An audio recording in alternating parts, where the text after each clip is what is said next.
Ce qui a changé, c'est le regard des gens aussitôt. « Ah, mais vous avez un chien, mais pourquoi il a cette cape et qu'est-ce qu'il fait ?» Et en fait, le regard des gens, c'était la première chose, c'était le chien. Mais quand ils regardent le chien, ils voient qu'au bout d'une laisse, il y a une personne. Donc ça a tout changé. Le jour où j'ai reçu mon premier chien d'assistance, j'ai dit, voilà, ce que je viens de recevoir, je veux que d'autres aient la chance de le recevoir. Car c'est vraiment un cadeau de la vie. Et un jour, j'ai eu un appel de Gain de Prévoyance qui nous sollicitait pour des assurances. Je suis tombée sur Jérôme, qui est vraiment formidable, et qui me dit, qu'est-ce que vous avez un beau chien. J'ai expliqué, j'ai montré un petit peu ce que faisait le chien. Et puis, il me dit, voilà, je vais faire remonter l'info à mes supérieurs.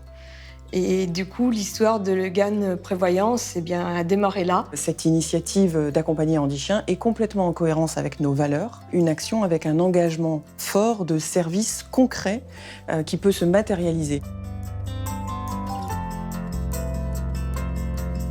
L'histoire est complètement bouclée puisque Potter a été remis à cette cliente l'an dernier puisque c'est devenu son chien d'assistante. On accompagne la formation de ce chien et il est remis finalement à une de nos clientes. C'est l'apothéose de cette jolie histoire.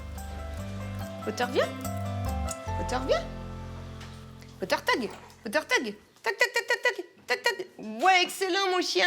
Depuis 2005, j'ai toujours eu des chiens d'assistance. Je suis au 4e avec Potter. Alors, c'est des chiens qui savent travailler, c'est-à-dire faire des tocs pour ouvrir les portes, pour ouvrir le réfrigérateur. C'est des chiens qui savent rapporter tout ce qui tombe, qui savent retirer mes chaussettes, les mettre dans le bac à linge. Ils m'enlèvent mon gilet. Tag. Oui. L'aboiement d'urgence, si j'ai un malaise ou si je tombe. Potter, apporte. Donne, très bien. Enfin, c'est le quotidien, c'est l'autonomie du quotidien, la liberté. Alors, notre partenariat à Andy Chien consiste à finalement aider au financement de toute la partie pédagogique pour former ces chiens. On sait qu'il y a besoin de toute une équipe autour, que ce soit des bénévoles de l'association Andy Chien, des formateurs pour vraiment la technique, et puis aussi une famille d'accueil avant de remettre le chien à la famille bénéficiaire. Donc nous contribuons financièrement à la totalité du parcours. Et nous avons dans notre petite Andy Patrouille 4 chiots qui maintenant sont devenus de beaux chiens d'accompagnement et d'assistance aux personnes en situation de handicap. On a Nougat, Potter, Prague et notre petit dernier, Sherlock. Chaque chien en fait a son caractère bien à lui.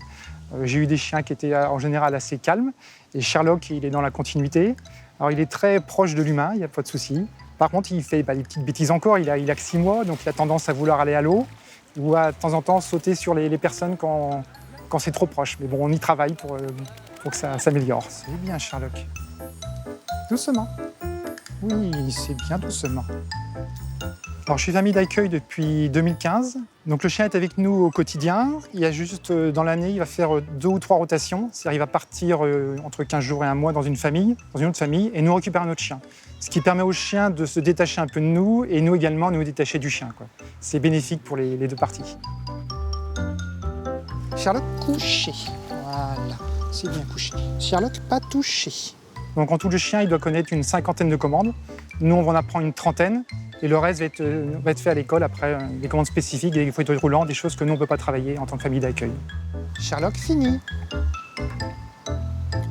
Donc on a un centre d'éducation, il y en a donc exactement 4 en France. Donc notre but ici, c'est de faire un constat de ce parcours famille d'accueil et voir comment le chien est au bout de ses 18 mois d'éducation. Donc on va reprendre et voir à quel niveau ils ont. Et on va donc poursuivre l'éducation en fonction de l'orientation du chien. S'il se destine à une personne en situation de handicap, à un enfant, à une structure. Et on va vraiment personnaliser et approfondir l'éducation en fonction de sa future mission.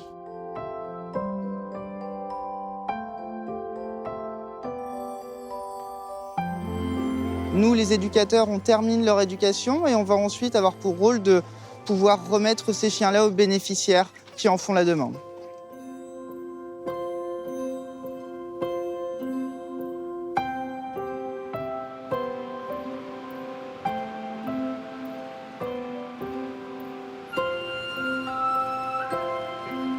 Et après, on va faire comme hier, on enlèvera le collier. D'accord. Et on dira fini au chien, on essaiera d'être synchro. Moi, je vais aider Sandra et puis Vincent, il va t'aider. Ouais,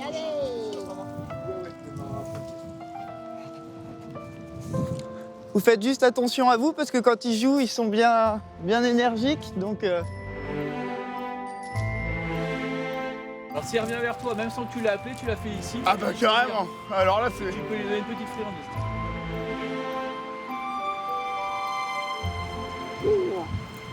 Ça, c'est bien. Très bien. J'avais un Andy-chien avant qui est décédé d'un cancer de la peau. Donc en fait, j'ai fait une demande de renouvellement parce que, évidemment, pour moi, c'est primordial, même pour mon équilibre mental. Faut dire, voilà, c'est vraiment quelque chose, c'est quelque chose de fabuleux. mais en Bretagne, on a la chance d'avoir cet environnement. Les chiens, ils ont besoin d'avoir des moments de détente et des moments où ils puissent vraiment s'épanouir en liberté pour qu'on puisse ensuite venir ici, dans cet environnement qui est un environnement urbain avec beaucoup d'odeurs, beaucoup de stimulation. Et donc, on a besoin d'avoir des chiens hyper concentrés et disponibles. Vous allez être heureuse avec nous. Ah, ça va être super. Ah, ça va être bien. Ça va être une super histoire à construire. Une personne qui est en fauteuil aura un besoin technique beaucoup plus fort. À l'inverse, un enfant, on sait que c'est plutôt un support qui va permettre à cet enfant de s'apaiser ou d'aborder certaines problématiques. Et sur une structure, c'est encore un travail différent puisque le chien est pris en charge par des professionnels. Donc on va vraiment peaufiner l'éducation du chien et la personnaliser en fonction de sa mission future. Prête, pousse-balle. Voilà, c'est bien. On est au 3e jour du stage. Sur les jours précédents, on a vu la partie théorique et là, ils ont vu en pratique tout ce qu'ils vont mettre en place après sur les structures. Je suis éducatrice dans un foyer d'enfants. Le fait que les enfants soient retirés de leur famille, c'est émotionnellement c'est compliqué. Il y a beaucoup d'histoires qu'ils ont vécues dans leur jeunesse. On s'est rendu compte que le fait d'avoir un animal au sein de l'établissement, ça apaise certaines tensions. Prague, oui, c'est un profil parfaitement adapté aux enfants auprès de qui il va travailler. C'est un chien qui est très calme, très câlin, qui cherche beaucoup le contact. Il y a tout le quotidien, en fait, le goûter, les devoirs, les douches. L'accompagnement après principal qui fera beaucoup aussi le soir et que je vais principalement travailler, c'est le coucher. C'est un moment qui est très tendu pour certains enfants. Donc ça apaise l'enfant juste avant de trouver le sommeil. Il y a un apaisement. Et dès mardi, on commence. On a vraiment le chien d'assistance qui permet de venir en assistance aux personnes en situation de handicap, la plupart du temps moteur, et également les chiens dits d'éveil, et vraiment le chien d'accompagnement social, comme Nougat, qui est un chien dit un peu institutionnel, c'est-à-dire qu'il est donné soit à une institution médico-sociale ou sanitaire qui peuvent accueillir un public soit de personnes âgées, soit d'enfants en situation de handicap, et ou des professionnels comme moi en libéral qui font la demande, la formation et qui après ont un chien pour travailler avec eux. Combien tu lui donnes de croquettes, toi? Ouais.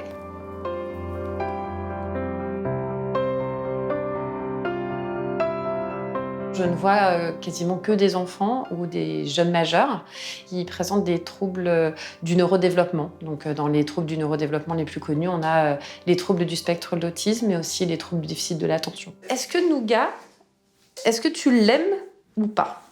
Je l'aime. Tu l'aimes. Pourquoi? Parce qu'il est gentil. Ouais, il est gentil, tout à fait.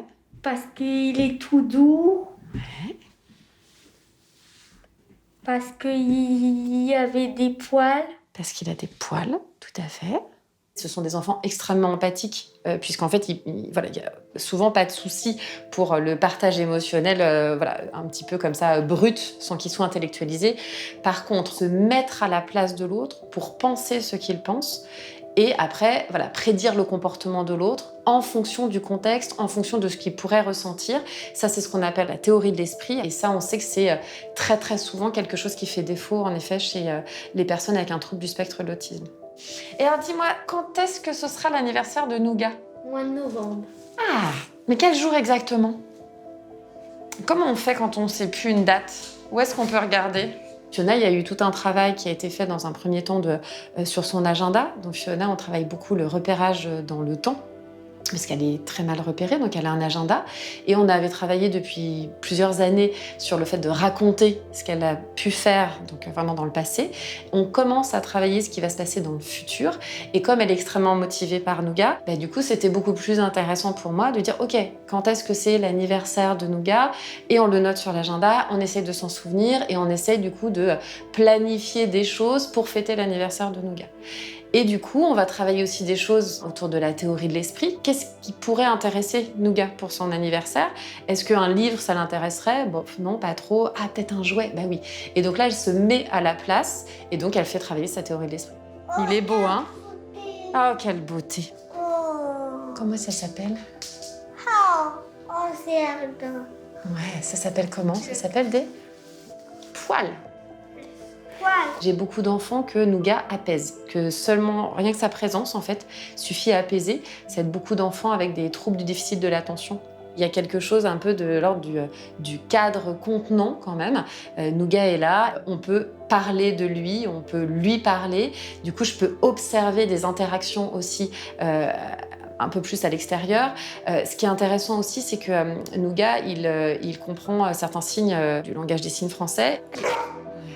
Super, on lui dit que c'est... Ça me permet, lorsqu'il fait des demandes au chien, même si elles sont mal articulées ou que le chien ne les comprend pas, moi, si je me mets derrière l'enfant et je les signe, du coup, Nougat comprend. Et donc là, l'enfant voit directement l'effet de sa demande. Couche. Très bien, couche, c'est bien. Très bien, on lui enlève son collier? Le gars debout. Très bien, Nougat debout. Allez, vas-y. Super. Pour certains enfants, il est tellement motivant qu'avant, les enfants, ils venaient voir Marie.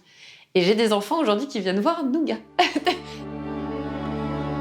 Ces handichiens m'ont permis de repartir dans la vie, m'ont permis de repartir vers les gens et puis d'avoir des soins que j'acceptais beaucoup mieux avec le chien que sans. Et du coup, je me suis relevée tout doucement. Ce sont des chiens qui sont quand même très proches de nous. Il ne me voit plus, il est perdu. Il est toujours autour de moi. Si quelque chose tombe, il est toujours prêt à me le rapporter. Je vais à la douche, il est dans la salle de bain. Tout ce que je fais, il le fait en fait. Il m'accompagne. Et grâce au chien, j'ai réussi à retrouver une liberté. Donc c'est une aide physique, psychologique et surtout de l'amour.